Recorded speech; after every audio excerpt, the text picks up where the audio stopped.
good idea. Brian.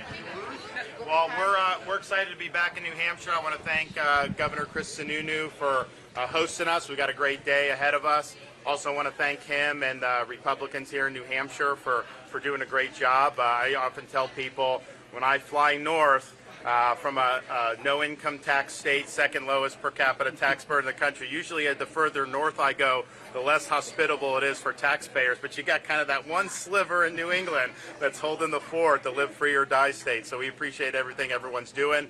This is going to be a great day, and we're going to be back a lot over these next 3 months. This is really rubber's hitting the road. We've done a lot of the touring throughout Iowa. I'm almost done with the 99 counties, and we're going to do similar here in New Hampshire, where we're going to show up everywhere and spread the message. So thanks for hosting us. No, it's going to be great. Look, this is a state where people will make up their mind kind of in the last 3 weeks. Everything's still on the table, still a ton of opportunity for Governor DeSantis, all the candidates to really make their case, and you do it retail politics, just as Ron is doing today, person to person, face to face, not behind rope lines and not just sitting on a stage. We see other folks doing that, and that's where it's going to fall apart for some of those other candidates. But if you're willing to come in here and just answer any question that anyone's willing to throw at you, the sky's the limit in terms of political opportunity. Governor, what's been your most memorable moment in New Hampshire campaigning so far?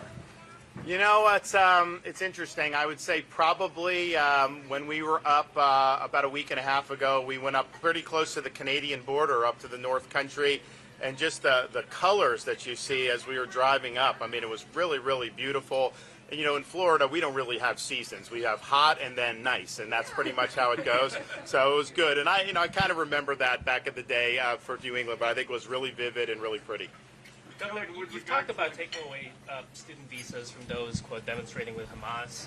Is that something, as president, that you would do retroactively?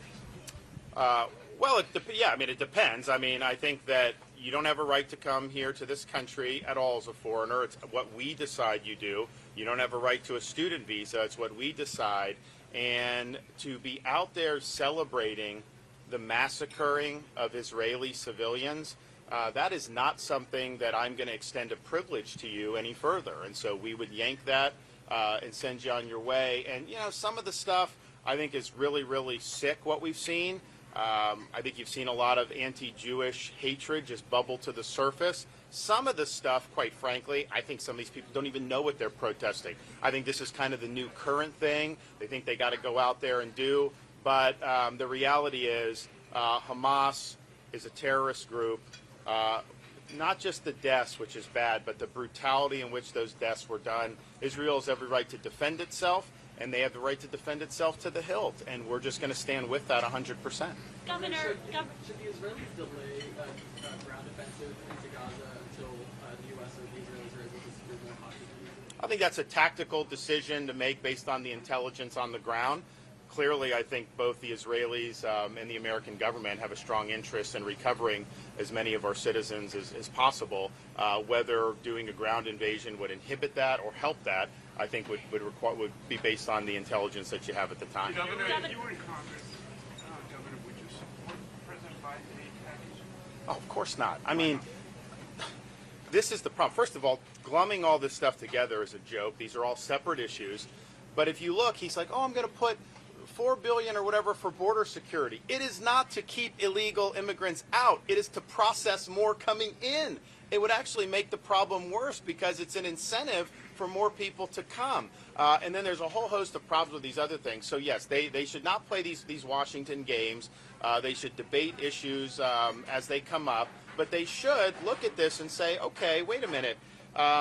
This government has spent billions of dollars paying salaries and pensions for Ukrainian bureaucrats. And yet you don't do anything to secure your own border here. And it's not all a money thing. It's a policy thing. But I think we've seen this country is vulnerable. Do you not think? I mean, there's dozens of people from random Middle East countries coming every day. Do you not think that our enemies are taking advantage of this? We know Chinese nationals have come, Russian nationals, Iranians, other people in the Middle East. And this is just happening unabated. And it's a major, major risk to the security of this country. That's why it'll be a day one issue for me. We're going to stop the invasion. We're going to do everything you need to do. You know, I noticed Donald Trump was in New Hampshire yesterday, and he ran in 2016, and I was very supportive of this. I was at the rallies. It was fun. build the wall and have Mexico pay for it. Maybe one of the most famous political promises in the history of American politics. Now, he didn't get that done, but what he said yesterday, and he repeated this, he said this previously, he's like, well, there was no way he could do it because there's no legal mechanism to get Mexico to pay. Now, that wasn't what he was saying in 16, because people were telling him, you're not going to get it. He's like, oh, yeah, they are. They're just going to hand over the money. He says, you can't just have them hand over. Of course you can't. That's not how you do it. The way you get Mexico to pay is you impose fees on the remittances that people send back to Mexico, Central America, these other countries, really anywhere in the world. It's billions of dollars, and you can do that to build the wall. So I think in this point in the country, like, we need leadership that's going to deliver results. We have enough of the sloganeering. It's not just going out there and puffing and being blustery. It's about how are you actually going to deliver on all these issues. Because, you know, if he had delivered on those issues, it would have been much more difficult for Biden to do what he's been able to do at the border. I mean, if we did have a fully built wall, it would have absolutely made it more difficult for illegal aliens to come into this country. So, Governor Sununu, what should we make of your day-long appearance with Governor DeSantis? Hey, it's retail politics at its best. I mean, look, what I've been trying to do is allow every candidate to be the best version of themselves, talking to people one-on-one, person to person, town to town, not just Manchester, not just Concord, not just the Seacoast, but kind of taking the opportunity to visit folks from kind of all the different walks of life that we have here. So, look, as everybody knows, I love doing it. I think the governor has an incredible record of doing it down in Florida, and now we'll be able to bring it here. You referred to him as a big government conservative? As a big government? Yeah. No. Yeah, you want big government. You get out of Washington, D.C., where everything has become centralized. I mean, there's tape of you criticizing his policies. Well, look, if we're going to get into the new, it's not about the nuances of policy. It's really about the fundamental philosophies of, are we going to have a government that centralizes everything in Washington, D.C., or a government that believes in governors, that believes in the states, that believes in individuals to kind of capitalize on what we are very proud here, and that live free or die spirit, right? That individual responsibility where individuals have more connection to their states, more connection to their towns, their cities, where that control really is. Put it back in the hands of citizens and in the states where decisions get made at a real level, and where, again, governors don't just talk. Policy's easy, but executing on that policy, that's where governors, I think, can really stand out from the crowd. Do you consider yourself a big government? Governor Sununu, do you believe this is a two-man race in New Hampshire? I'm sorry? Do you believe it is a two-man race? No, look, I think the race is actually wide open. I think there's 3 or 4 candidates that are clearly surging ahead.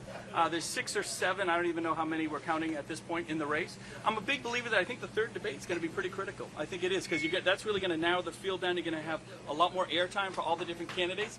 But that's on the national stage. Where the conversation is happening is right here in New Hampshire, with the candidates, with the individual citizens on the ground. And that's the opportunity to show the rest of the country how the conversation is evolving, at least with the candidate side. With Donald Trump, there's no conversation happening. He literally kept all his supporters behind a rope line yesterday. He won't let anyone get anywhere near him. He doesn't want to engage, and he tries to remind everybody that he somehow wasn't president for 4 years. He was president for 4 years. He didn't get the wall done. He didn't show fiscal discipline. He was the epitome of a big government conservative. He tried to do everything himself out of the White House, and nothing actually got achieved or accomplished. When you have somebody like Governor DeSantis, who has been in Congress, he's been in Washington, he's been a successful governor in a big state like Florida, which is a very important role, being able to see things from big vision, that to carry that type of success story, right? What he did with the hurricanes, what he did with controlling taxes, what he did with managing the pandemic, far better than Donald Trump did.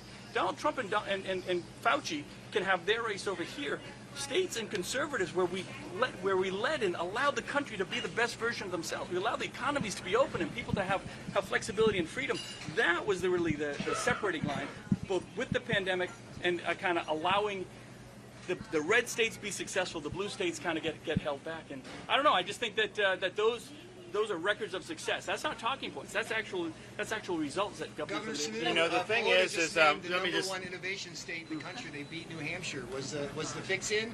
Was it a rigged election? I'm not going to say the fix was in. We got to let Florida have it. They got their wins. We got our wins. We like to share. We like to share the headlines. Well, it was funny. I remember when I did the Amos Tuck dinner, I was researching New Hampshire, and I was like, you know, normally I'm able to say Florida's #1 and all this, but there are things like it's like New Hampshire and Florida, particularly for the economic freedom. So I gave them props.